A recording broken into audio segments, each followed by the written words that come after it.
گزشتہ کچھ عرصے سے وطن عزیز پاکستان میں سردیوں میں موسم شدید سرد اور گرمیوں میں شدید گرم ہو رہا ہے، اور جب برسات کا موسم آتا ہے، بارشیں ہوتی ہیں تو سیلاب آنا شروع ہو جاتے ہیں، اور جب خشکی ہوتی ہے تو پھر ڈرائی اسپیل جو ہے وہ لمبا چلتا ہے۔ یعنی پاکستان موسمیاتی تبدیلیوں کا شکار ہو چکا ہے، اور پاکستان اس وقت دنیا کے ان ممالک میں شامل ہے جو بہت سب سے زیادہ متاثر ہو رہے ہیں موسمیاتی تبدیلیوں سے۔ اگر ہم دیکھیں ان دنوں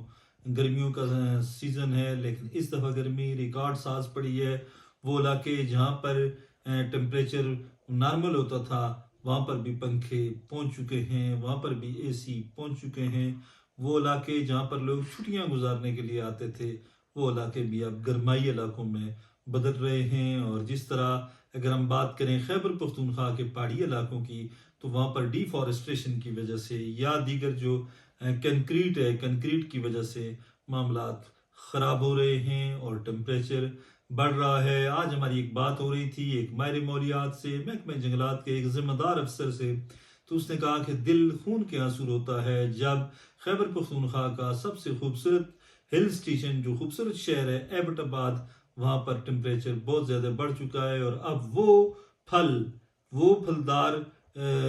جو پودے ہیں اب وہ پھل بھی دینا شروع ہو گئے جو ریپر میں ہوتے ہیں یا سندھ میں ہوتے ہیں، جیسے جامن، امرود یا دیگر جو پھل ہیں وہ بھی اب ایبٹ آباد میں پیدا ہو رہے ہیں۔ یہ لمحہ فکریہ ہے ہم سب کے لیے۔ آج کی اس ویلاگ میں ہم کوشش کریں گے کہ ان اسباب پہ ہم غور کریں، ان اسباب کی ہم بات کریں جن کی وجہ سے ٹمپریچر جو ہے وہ بڑھ رہا ہے اور پاکستان موسمیاتی تبدیلیوں کا شکار ہو رہا ہے۔ اگر ہم بات کریں گرین گیسز کی، تو پاکستان میں کا جو حصہ ہے اس میں وہ 0.5 ہے، 0.5 ہے، پاکستان کا 0.5 نہیں ہے، 0.5 ہے، یعنی بہت ہی جو کم ترین حصہ ہے۔ لیکن پاکستان دنیا کے ان چند ممالک میں شامل ہے جو ان گیسز کی وجہ سے سب سے زیادہ متاثر ہو رہے ہیں۔ عالمی سطح پر اس معاملے کو اجاگر کرنے کی ضرورت ہے، کیونکہ گزشتہ چند برسوں سے، اب اگر ہم بات کریں لاسٹ ایئر کی، تو لاسٹ ایئر خوفناک قسم کا فلڈ آیا تھا پنجاب اور خیبر پختونخوا میں۔ سینکڑوں لوگ جو تھے وہ لقمہ اجل بنے ان سیلابوں کی وجہ سے، اس فلڈ کی وجہ سے، اور پورا خیبر پختونخوا متاثر ہوا، پورا پنجاب جو ہے وہ متاثر ہوا، اربوں خربوں روپے کا نقصان ہوا، اربوں روپے کی ہماری جو کراپس ہیں وہ برباد ہوئیں۔ لیکن ہم جیسے ہی کوئی ہم پہ جو عذاب مطلب کوئی اس طرح کی مصیبت آتی ہے، عذاب تو ہم نہیں کہیں گے، مصیبت آتی ہے یا اس طرح کے جو فلڈز آتے ہیں، اس کے بعد ہم فوراً جو ہے جیسے ہی ہم ان سے نبرد آزما ہوتے ہیں، اس کے بعد ہم بھول جاتے ہیں کہ یہ سیلاب کیوں آیا، اس کی وجوہات کیا تھیں۔ اور آج دوبارہ جو ہے وہ پری مونسون بارشیں شروع ہو چکی ہیں، اور مونسون بھی جلد سٹارٹ ہوگی۔ اس کے بعد اللہ نہ کرے کہ اس طرح کی صورتحال ہو کہ ایک دفعہ پھر ہم سیلاب کی جانب جائیں۔ سیلاب اور ان چیزوں سے روکنے کے لیے ہمیں موسمیاتی تبدیلیوں کا مقابلہ کرنا ہوگا۔ رواں برس آپ نے دیکھا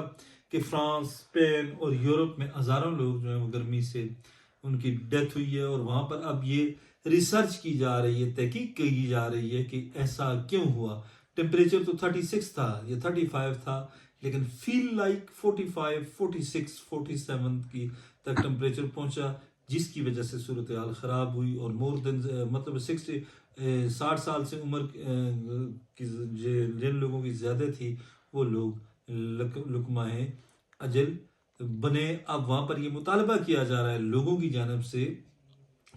یہ عام ترین بات ہے کہ ہماری حکومت کو بروقت کیوں نہیں پتا چلا کہ ٹمپریچر زیادہ ہوگا، یا جو ہماری سابقہ حکومتیں تھیں انہوں نے کیوں نہیں ادراک کیا کہ آنے والے برسوں میں اس طرح کی گرمی پڑے گی، اور کلائمیٹ چینجز جو ہیں ان سے نبرد آزما ہونے کے لیے پالیسیاں کیوں نہیں بنائی گئیں۔ وہاں پر مطالبے ہو رہے ہیں، وہاں پر اس چیز پہ ڈیبیٹ ہو رہی ہے، لیکن ہمارے ہاں جب بھی اس طرح کی کوئی صورتحال ہوتی ہے تو اس کے بعد سے ایک لمبی اور طویل قسم کی خاموشی شروع ہو جاتی ہے، اور ہم اس میں بھی کریڈٹ اور ڈسکریڈٹ کی بات کرتے ہیں۔ اس میں بھی ہم کہتے ہیں کہ فلاں وزیر اعلیٰ نے بڑا اچھا کام کیا ہے، اور کہتے ہیں جی کہ فلاں کا فیلئر ہے. یہ فیلئر وزیر اعلیٰ یا حکومتوں کا نہیں ہوتا، یہ قوموں کا فیلئر یا سکسیس ہوتی ہے.